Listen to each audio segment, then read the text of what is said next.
Toxic parents, parents who do unloving things in the name of love. Book summary. The book Toxic Parents, Overcoming Their Hurtful Legacy and Reclaiming Your Life is absolutely an essential book to read if you had abusive, ignorant, inadequate, alcoholic or addicted parents. It's also a great book to read if you have issues in your adult relationships. Assuming your home environment was perfect, you might be living in a denial. Whether you want it or not, your parents plant mental and emotional seeds in you. These seeds grow as you do. In some families, they are seeds of love, respect and independence. But not in all of them. In many others, they are seeds of fear, obligation, or guilt. There are many parents who act abusively towards their children, and such toxic behavior becomes consistent and dominant in a child's life.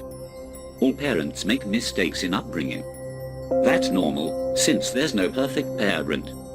But there is a clear line when too many mistakes, especially repeating abusive behavior towards children, lead to a toxic home environment that does severe emotional damage to an innocent young person.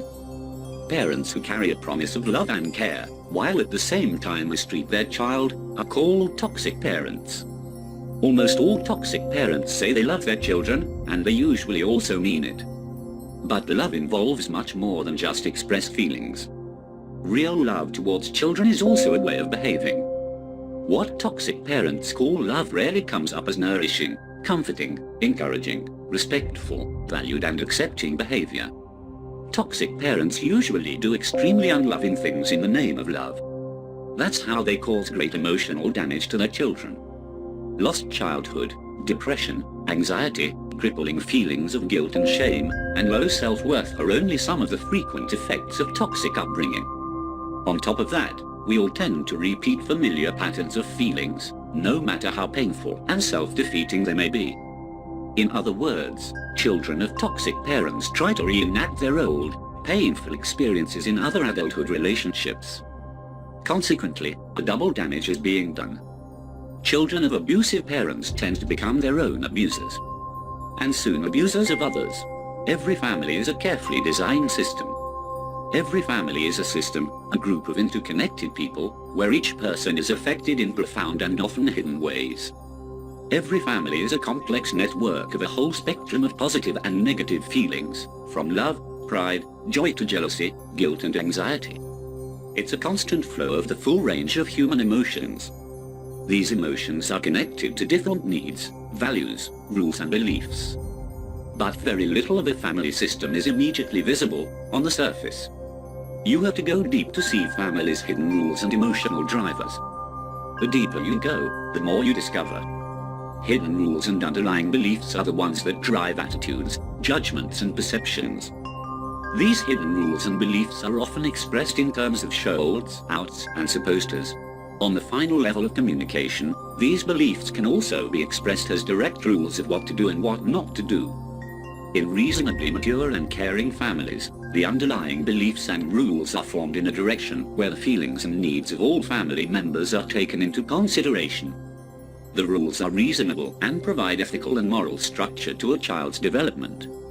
On the other hand, in toxic families the underlying beliefs and unwritten rules are almost always self-centered and self-serving in big favor of toxic parents.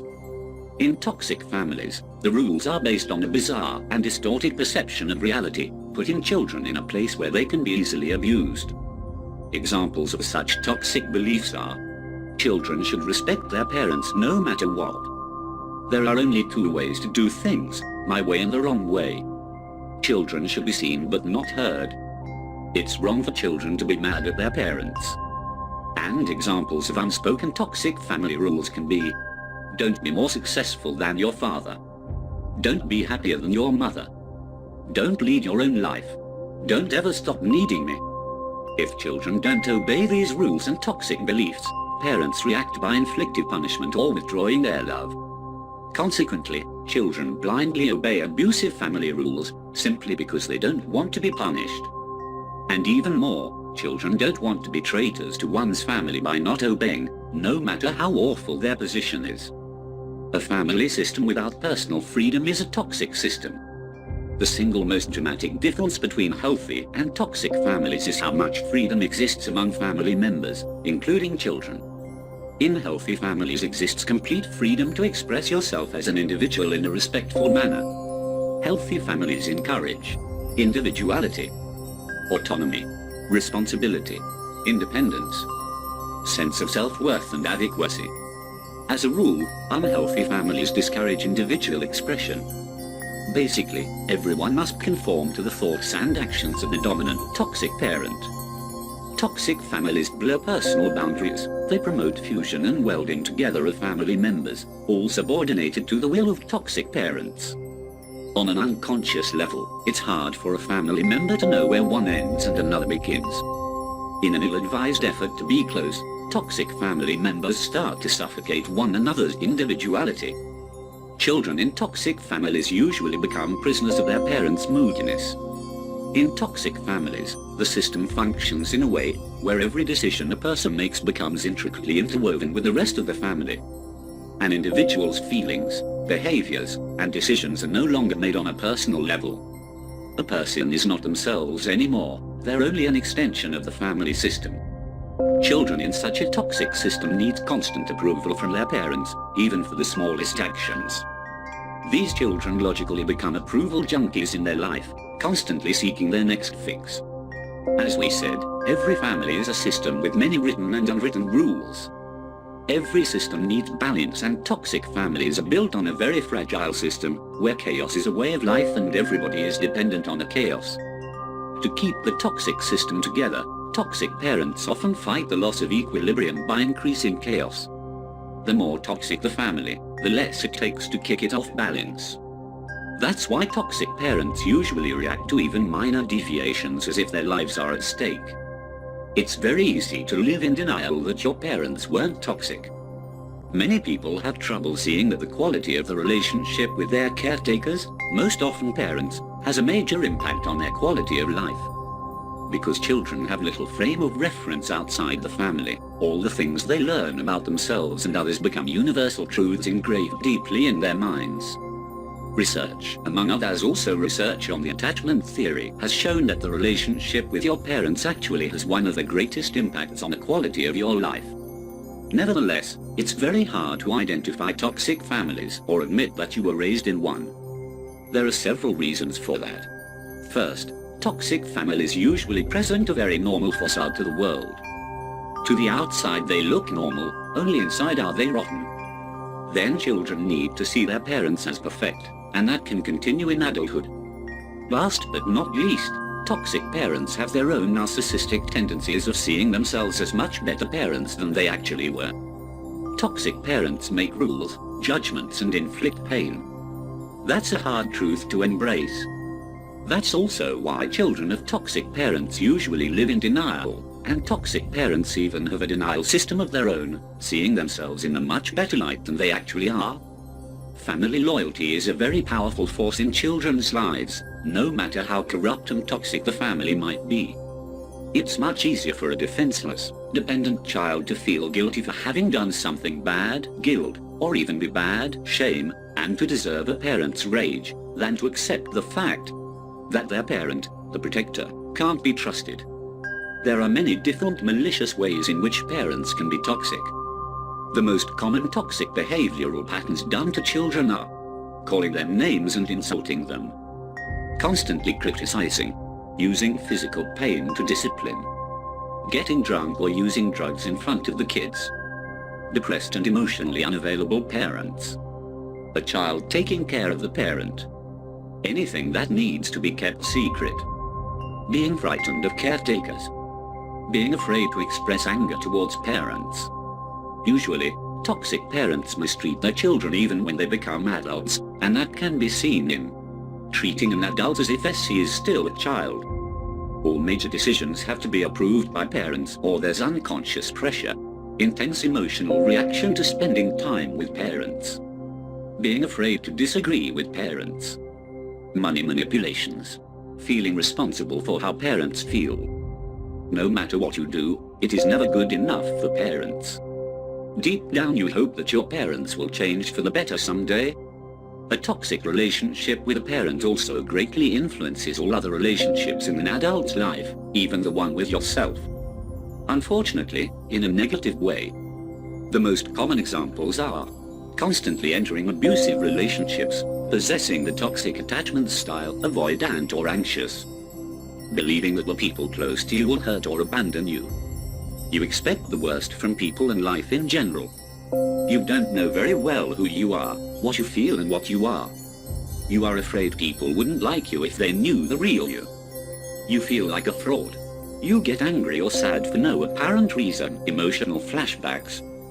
You have a hard time relaxing or having a good time. You are a perfectionist.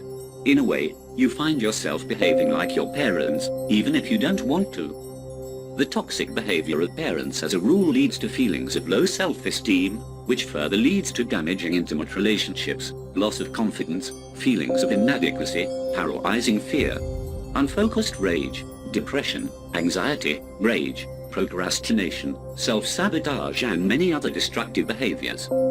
Since a child's world is very narrow, parents represent the only available source of love and comfort, no matter how abusive they are. And that distorts how a child sees themselves, others and the whole world. All healthy relationships, be they between adults or adults and children, require a big portion of vulnerability, trust and openness. These are the things that get completely destroyed in toxic families. And as long as you deify your toxic parents, living or dead, you are agreeing to live by their version of reality, by their rules, usually far from who you are. You are accepting painful feelings as a part of your life, and it's time to stop that. Abuse, any behavior that inflicts physical or emotional pain on a child, regardless of whether it leaves marks. Toxic parents usually also had toxic parents. Toxic parents most often had toxic parents too. A toxic family system is frequently inherited, causing damage to generation after generation. The toxic system is thus not something that toxic parents invent, but rather a result of the accumulated feelings, rules, interactions, and that have been handed down from ancestor to ancestor. There are several main ways how toxic family systems get handed down. Repetition compulsion, we are driven towards things that are familiar to us, even bad ones. Familiarity provides a sense of comfort and structure. We know the rules, we know what to expect. That's why the relationship patterns with all other people close to us tend to be the same as the ones we learned in the relationship with our parents. We expect from other people to behave towards us as our parents did. In practical terms, that means that we seek the same intimate relationships in our adult lives as we had with our parents. Rage outlets. Rage is quite a common characteristic of children raised by toxic parents. Abused children have a lot of accumulated rage. You can't be battered, humiliated, terrified and denigrated without being angry. Since a child has no way of releasing all the anger, it gets accumulated and has to find an outlet in adulthood, usually in the form of violent behavior, crime, manipulation, external outlet, or headaches, depression, illness, internal outlet.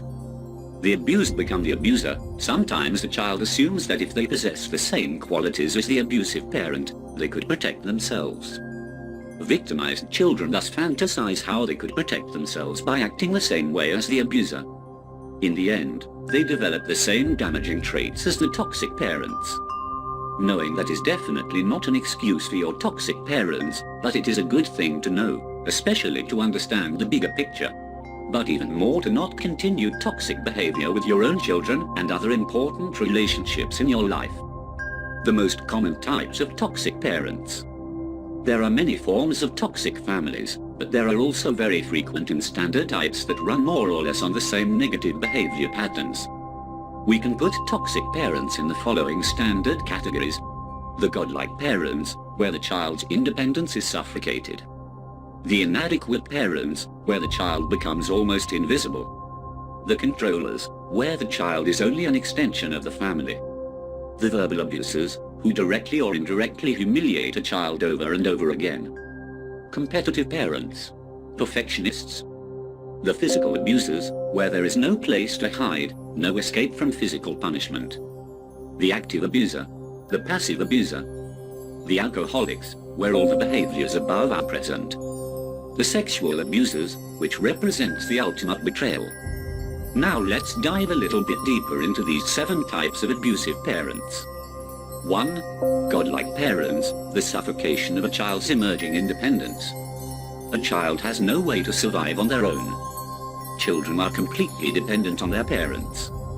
Without them, they would be unloved, unprotected, unfed, unhoused, living in a constant state of terror, knowing they cannot survive alone. The parents are the all-powerful providers. Children need, parents supply. With nothing and no one to judge them against, a child assumes their parent is perfect. And as long as a child believes their parents are perfect, they feel protected.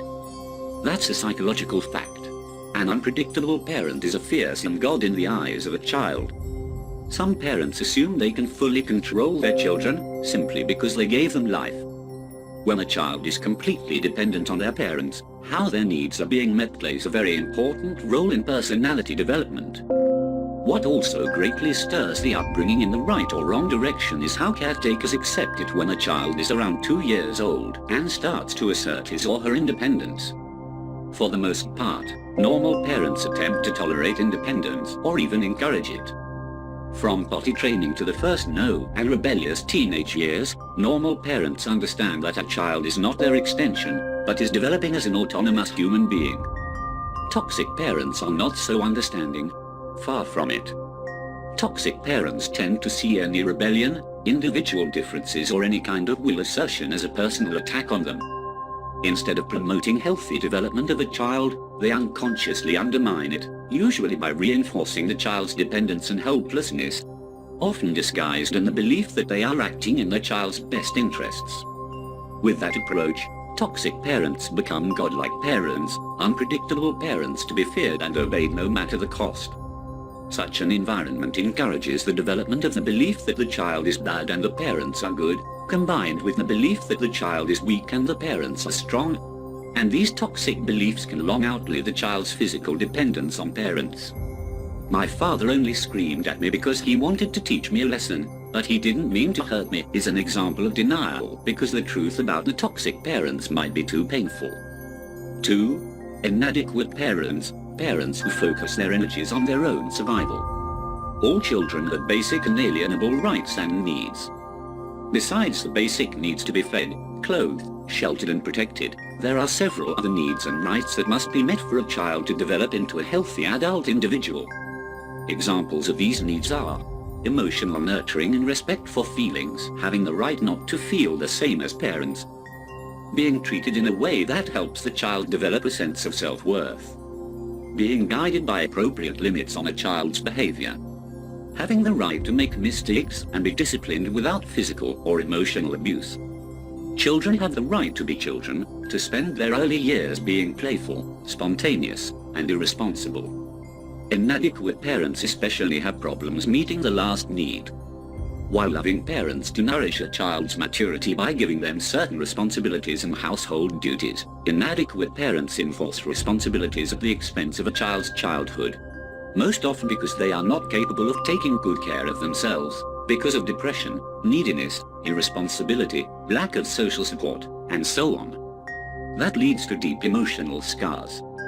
Children who are forced to act like adults always fall short. Because it's impossible for a child to function as an adult, since they are not adults. External demands of parents soon get transformed into internal demons with impossible standards and constant judgment. If a parent forces adult responsibilities on a child, family roles become indistinct, distorted, or even reversed.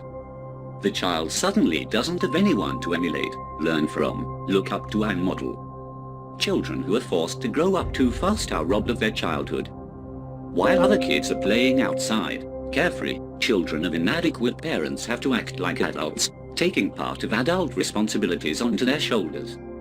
Since children can never do adult responsibilities as good as adults, children of inadequate parents most often develop deep feelings of inadequacy and low worth. These children develop an internal image that they can never do good enough. For the rest of their lives they try to make their parents happy somehow, with impossible standards, by trying hard at everything, being workaholics, perfectionists, and so on. Inadequate parents, who with their behavior focus their energies on their own physical and emotional survival, send their kids the message that they are the only ones important. They are the only ones who count. That makes a child feel invisible. And if a child feels invisible, it's impossible to develop a sense of self-worth. The only way that can be done is if parents validate a child's needs and feelings. But that's one thing inadequate parents are not capable of. 3. The controllers. A child is only a parent's extension, nothing else. Loving parents, who feel good about themselves, have no need to control their adult children. Toxic parents, on the other hand, experience the development of the child's separate identity as a big loss. They operate out of fear of abandonment and a sense of dissatisfaction with their own lives. That's why they pull strings to keep their children dependent on them, or to have control over their lives at least to a certain extent even in adulthood. Direct control of children involves intimidation, it's often humiliating, and a child's feelings get to be completely subordinated to the feelings and demands of a parent. That's why children raised by over-controlling parents usually develop anxious and fearful personalities, and have difficulties maturing. In such families, the imbalance of power is tremendous. In controlling families, the child's opinion is worthless, and child's needs and desires are irrelevant. Controlling parents treat even their adult children as helpless and inadequate. They find many different ways to manipulate them, to be constantly needed, and forcing things to be done their way. The most frequent manipulation leverages of controlling parents are guilt and shame. They compare their children among themselves, with other relatives or even neighbors. They leverage money or constant criticism to keep their children dependent and subordinate. No matter how hard the adult children try, controlling parents always make them feel like they are doing something wrong. They know many ways of emotional extortion to get things done their way. Every manipulation puts people in a corner. They only have two options. They can either give in or hurt someone who is only trying to be nice. And manipulation is what controlling parents excel at. When toxic parents control a child in an intense, intimidating, guilt-producing way, there are only two potential responses left. Either you capitulate or rebel. Unfortunately, both reactions mean that you are being controlled, even if you intentionally do the opposite of what your parents demand. The best solution in such situations is to go after healthy rebellion. Healthy rebellion is an active exercise of free choice, where you go for the option that is in your best interest. But more about that later. 4. The verbal abuses. The bruises inside are hard to heal. Verbal abuse is as damaging as physical abuse, and in some cases, it does even more damage to a child. Insulting names, degrading comments and constant criticism all leave deep emotional scars that hinder feelings of self-worth and personal agency. We know two different types of verbal abuse. Direct style of verbal abuse. These are the parents who directly insult their children for being stupid, worthless, ugly or similar. It can be anything from telling a child how much better it would be if they had never been born, to any other type of assault that intentionally hurts a child's feelings. In direct style of verbal abuse, these are the parents who do verbal abuse by being cynical, sarcastic, teasing their children or performing subtle put-downs. They make innocent little comments or remarks that hurt as much as direct insults. Positive humor is a good tool to bond a family, but humor that belittles does damage. Children take sarcasm, cynicism and teasing at face value. Many times, verbally abusive parents rationalize or mask their toxic behavior in educational lessons. They are only trying to make their child become a better person, or teach them how to deal with the cruel world. But every child internalizes and starts believing what their parents say about them, and verbal abuse is definitely not doing the child any good. Extremely competitive people have a great tendency to become verbally abusive parents. At some point, they become afraid that their children will outperform them. Loving, healthy parents experience their children's skill acquisition with excitement and joy. Competitive parents, on the other hand, often feel anxious, scared and deprived. That's why they start to belittle their children. The hidden agenda of the parents becomes that their children can't outdo them. It's a very similar situation to when controlling parents push their children to be the best in everything or to push them into achieving career goals they themselves never had the chance to achieve. In both cases, the child's adolescence becomes an especially threatening time for an insecure parent, where a child needs to be pushed down or verbally controlled to serve the parent's needs. A special form of verbally abusive parents are also perfectionist parents, who are never satisfied with anything, and the child's every mistake is a catastrophe. They don't understand that children have to make mistakes and learn that it's not the end of the world if a mistake is made. Perfectionist parents impose unobtainable goals, impossible expectations, and ever-changing rules. They operate under the illusion that if their children is perfect, the family will be perfect. In the end, they achieve the opposite. 5. The physical abusers, when the scars are seen.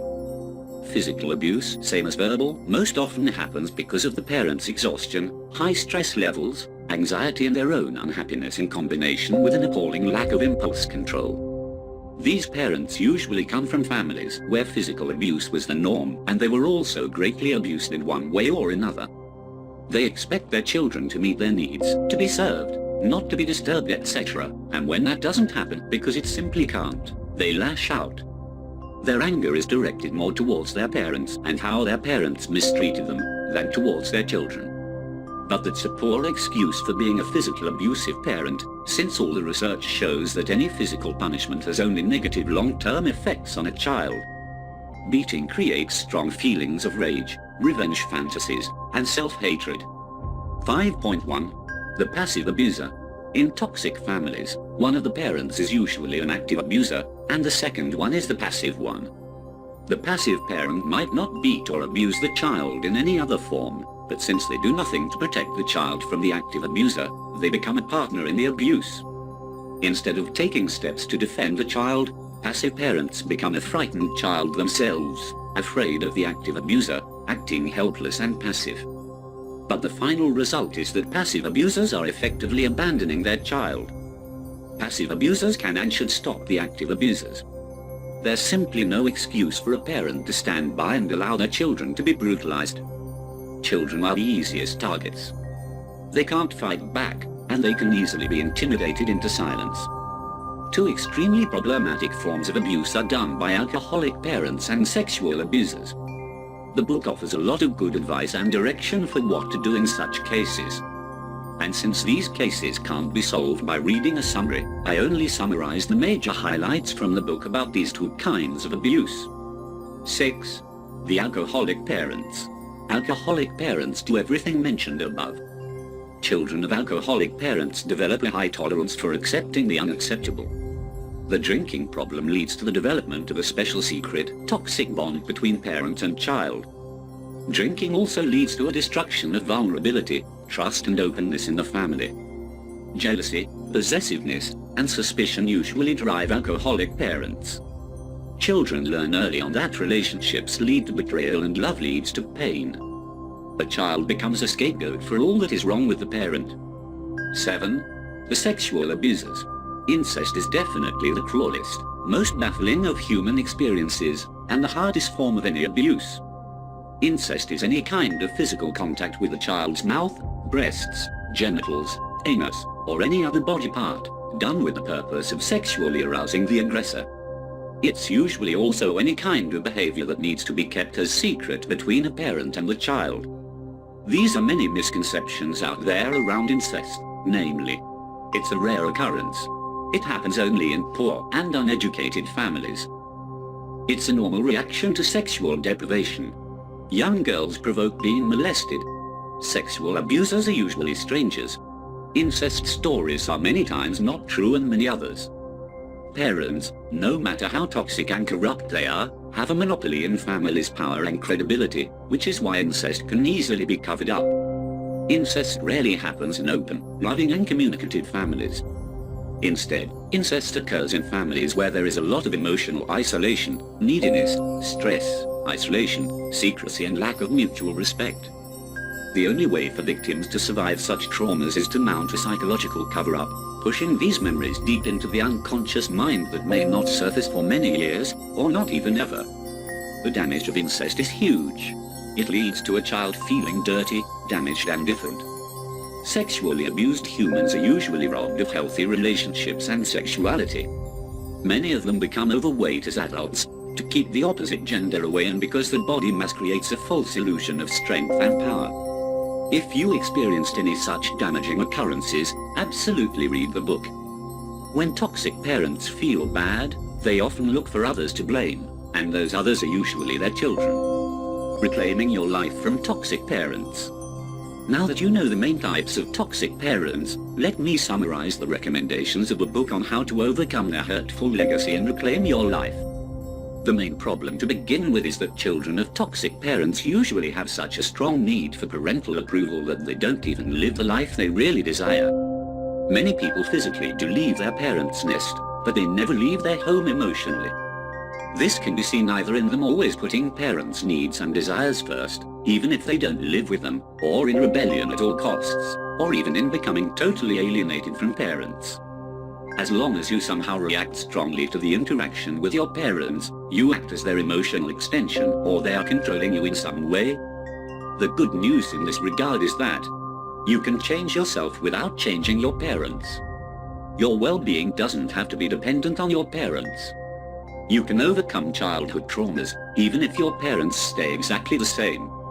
You don't even have to forgive your parents in order to feel better about yourself. In knowing all that, don't wait for your parents to change, because it's not likely going to happen. You have to become a fully autonomous person, completely responsible for your own life. But you must be aware that you can't change lifelong patterns overnight, no matter how self-defeating they may be. Emotional work on yourself can be pretty heavy, and thus it's easy to start looking for excuses not to do it. In such cases, slowing down isn't a problem. Just make sure you never stop. Here are the book's main recommendations on how to reclaim your life. Become aware of your true feelings, beliefs and behaviors towards your parents. Don't use forgiveness as an excuse to pretend it didn't happen, but rather actively grieve. Make it clear to yourself that your parents' misguided behavior was not your responsibility. Practice self-definition and learn to assert your own will by learning to express anger. Become proactive in communication and confront your parents if necessary. Break the cycle and make sure you don't impose toxicity on your children. 1. First, a word or two about forgiveness. Letting go of the need for revenge is difficult, but it is clearly a healthy step to make. Letting go of revenge fantasies starts with forgiveness, but forgiveness has to be done the right way. Many victims who are advised to forgive feel even worse after trying to do that. That's because forgive and forget can only mean pretend it didn't happen. It's possible to forgive toxic parents, but it has to be done as the conclusion, not at the beginning of the process. Firstly, children of toxic parents need to grieve over the fact that they never had the love from their parents they yearned for. The first step is to go out of denial and stop diminishing or discounting the damage that has been done. Pretending it didn't happen and masking it in forgiveness does no good. Forgiveness is especially appropriate when parents do something to earn it. They should acknowledge what happened, take responsibility, and show at least some willingness to make amends. But that doesn't always happen. In the end, emotional and mental peace of children raised by toxic parents comes as a result of releasing oneself from toxic parents' control, without necessarily having to forgive them. 2. Your parents' toxic behavior is completely their responsibility. You must absolutely let go of the responsibility for the painful events of your childhood. You were in no way responsible for your parents' toxic behavior. You were no way responsible for the way your parents neglected or ignored you, the way your parents made you feel unloved or unlovable, your parents' cruel or thoughtless teasing, the bad names your parents called you, your parents' unhappiness and their problems, your parents' choice not to do anything about their problems, your parents' drinking and what they did when they were drinking, your parents hitting you or molesting you. The toxic behavior is completely your parents' responsibility. Even if no harmful intent existed, it's the final result that counts. If harm was done by inadequate parents, the intent is completely irrelevant. Toxic parents are responsible for what they did do and for what they didn't. 3. Becoming aware of your toxic beliefs and negative feelings towards your parents. Understanding the relationship between your family beliefs and negative feelings is an important step toward putting a stop to self-defeating behavior.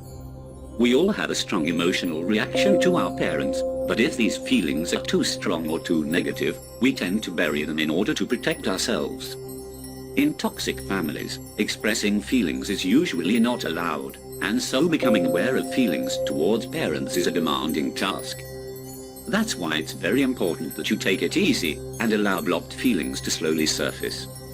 Unfortunately, you usually have to feel a little bit worse before you can feel better.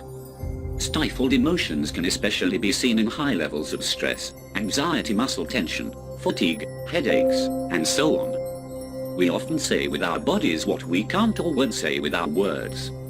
If your body shows clear signs of emotional suffering, it's time to slowly open the buried negative feelings. Beliefs lead to rules, feelings make you obey them, and that's what leads to a certain behavior, even if it's a toxic one.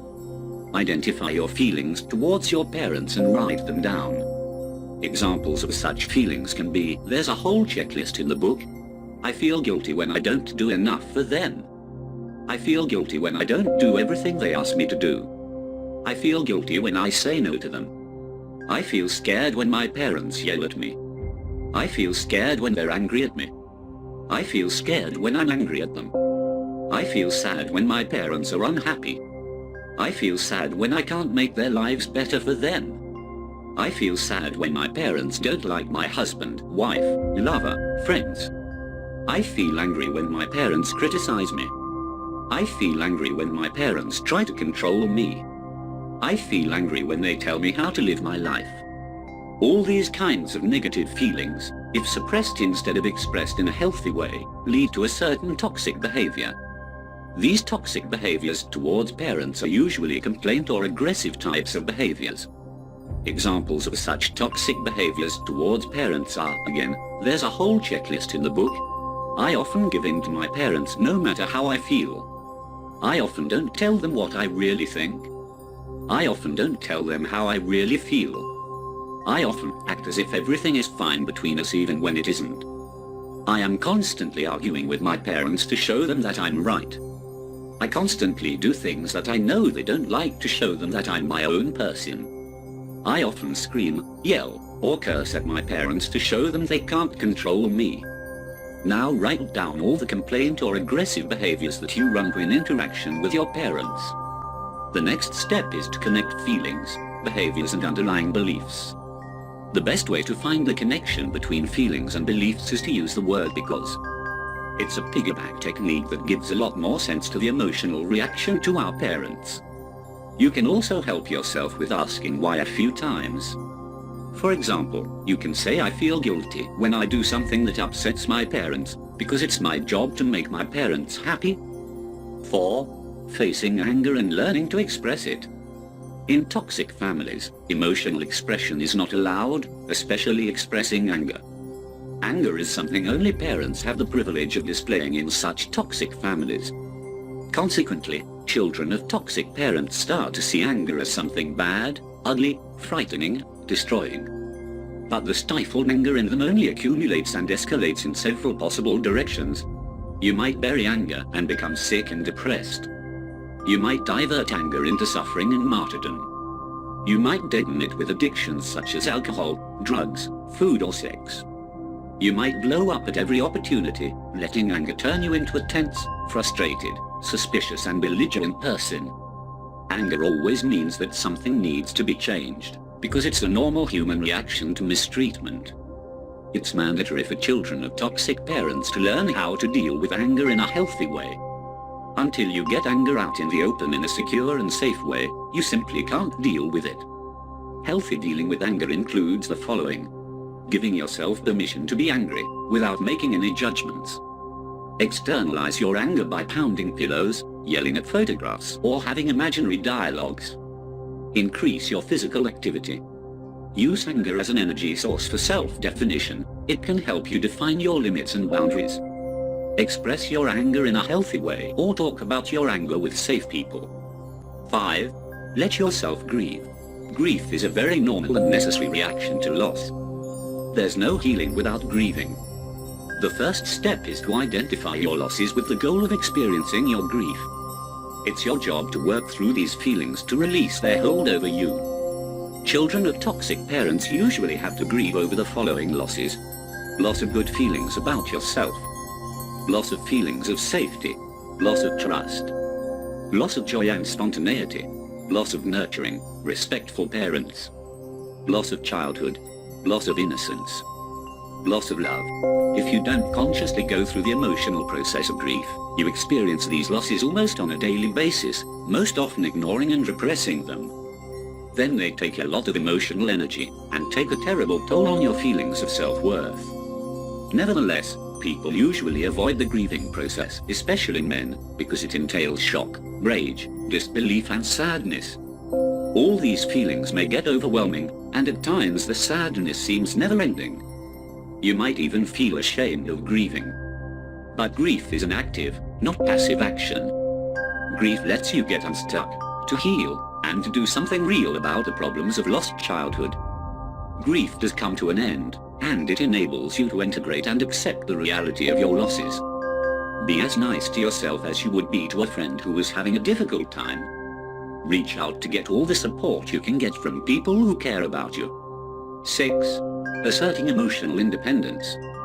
Emotional independence means that you can be part of the family, while at the same time you can also be a separate individual. It means you can be who you are and let your parents be who they are. Only when you feel free to have your own beliefs, feelings, and behaviors, ones that differ from those of your parents or any other people you have a relationship with, are you emotionally independent and self-defined. In a healthy family, you are free to agree or disagree with your parents. Children from toxic families assume that they have to cut off their parents to be emotionally independent. But that's not true. Toxic parents can control children even with no contact or if they are dead, simply because the children have too strong reactions to parents, in form of fawning or rebellious behavior. The solution to emotional independence is simply in learning to stand up for yourself, learning to be assertive. Many people don't step up for themselves, because they confuse self-definition and autonomy with selfishness. There is no need to feel guilty trying to satisfy your own needs in a healthy manner. In this case, it's okay to be selfish.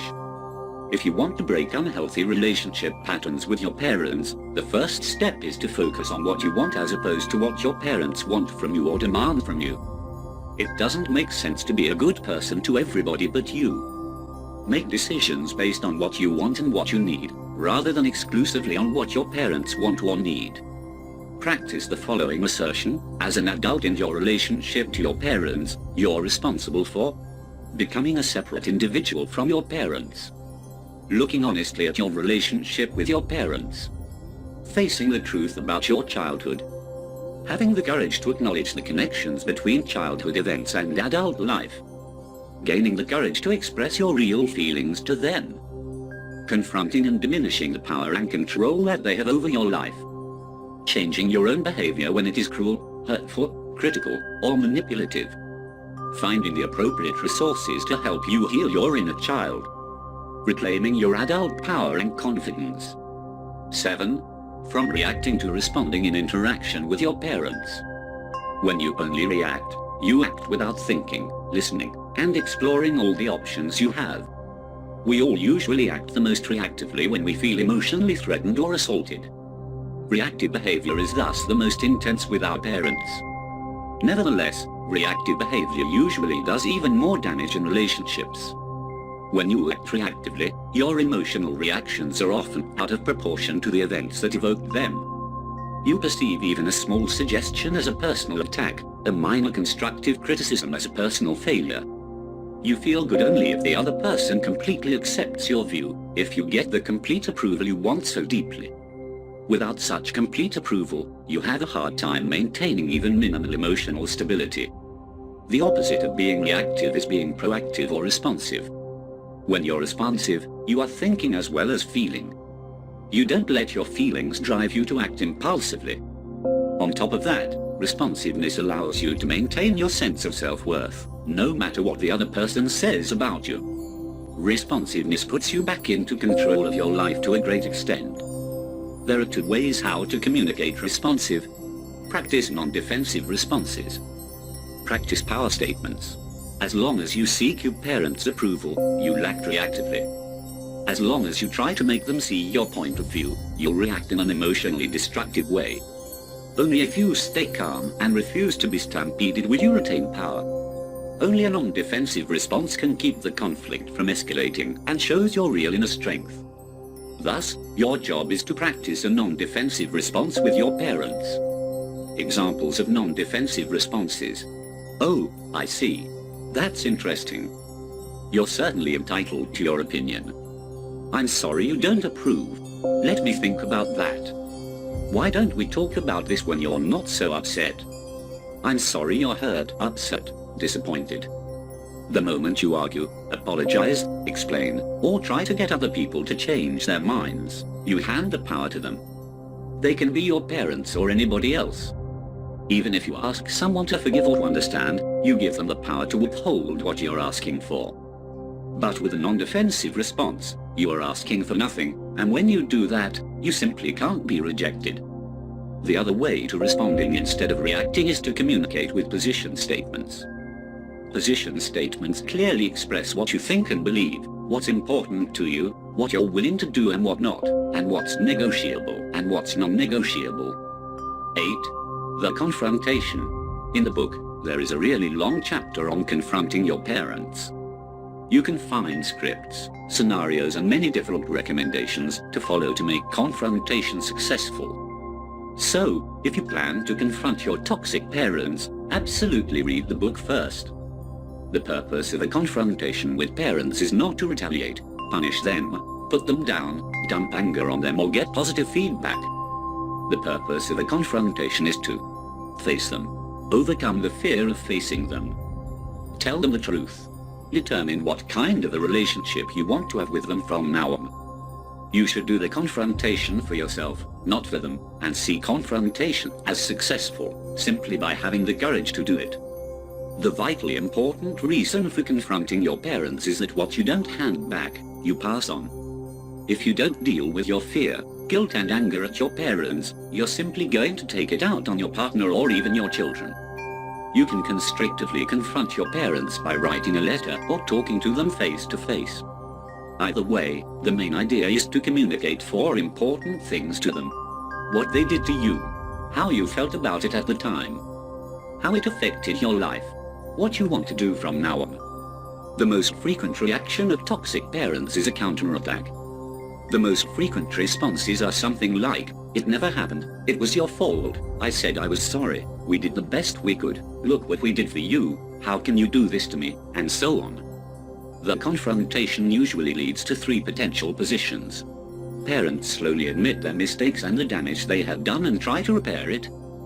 Parents cut off communication with children because everything is too painful for them. Something in the middle happens. Many times, confrontation needs to be cut short because toxic parents start to twist words, accuse, scream or even break furniture, threaten you, and make you feel crazy. You must also be prepared that your parents can cut you out of their lives, disown you or respond with some other drastic reactions. It does happen, but not as often as one might think. But you must be prepared for that to happen. It's a pretty logical response, since they wouldn't be toxic parents if they had the capacity to listen, hear, be responsible and respect feelings of others. But remember, the important thing in the confrontation is not their reaction, but your response. If you manage to stand fast in the face of your parents' fury, accusation, threats and guilt manipulations, you will experience your finest hour. In confrontation, your job is to hold on to your reality and make sure you don't get pushed back into reactive and defensive patterns, no matter what your parents do. In most cases, something in the middle happens between taking responsibility and complete denial, which gives you a great starting point to redefine the relationship with your parents and enforce some rules and boundaries. Again, if you want to confront your parents, please read the book first. 9. Stop playing the game. It is quite often an action in vain, trying to get toxic parents to change. You struggle to do whatever it takes to get them to become loving and accepting of you. You would do anything to hear them say that they love you and that they are proud of you. Yet, it doesn't happen. This struggle can drain your energy on a daily basis and fill your life with pain. So, stop playing this game. Simply let go of trying to get your parents to change, in hopes that this is the only way you can feel better about yourself. Let go of trying to figure out what you are supposed to do to get their love, because there is nothing you can really do. Stop being so emotionally reactive to them and instead live a proactive life on your own terms. Let go of the fantasy that one day you will get the caring support you deserve. The child within you still clings to the hope that someday your parents will see how wonderful you are and give you all of their unconditional love. Maybe it's time to let go of this fantasy. Instead of fantasizing how your parents will change, strive to become a self-defined and assertive person. The more self-defined and independent you become, the less your toxic parents are probably going to like it, but they will also have less control over your life. That's why it's important that you trust your own feelings and perceptions, and become who you really are, following your own goals and respecting your own needs. 10. Last but not least, break the cycle of toxicity. Once you break the old toxic patterns, you'll be much more open and available for a truly open and loving relationships, towards yourself and others. You will be finally able to love yourself. When you break the cycle, you stop acting like a victim, or stop acting like an abusive or inadequate parent. You no longer have to be the helpless, dependent child with your partners, children, friends, colleagues, authority figures, and parents. You can finally be more emotionally available in your relationships, especially to your children. You get a chance to develop the secure attachment style. As we said, children of toxic parents usually behave toxically to other people in their relationships, spouse, siblings, friends, etc., apologizing to all the people you have hurt. And all the mistakes you made, especially to your children if you have them, is an important part of breaking the cycle. Genuine love creates feelings of warmth, pleasure, safety, inner peace and stability. These are also the loving behaviors you should spread among the people you love and the whole humanity. But remember, becoming a true loving adult is not a linear process, but a road on which you go upwards, downwards, forwards, backwards, and inside out. You will falter and make mistakes on the path. A great deal of self-reflection and proactive behavior can definitely help you on this path of becoming a healthy adult. You will also never be completely free of anxiety, fear, guilt and confusion, because no one is. But the demons seeded in you by your toxic parents will no longer control you. And that is the key. Now grab and read the book Toxic Parents, Overcoming Their Hurtful Legacy and Reclaiming Your Life.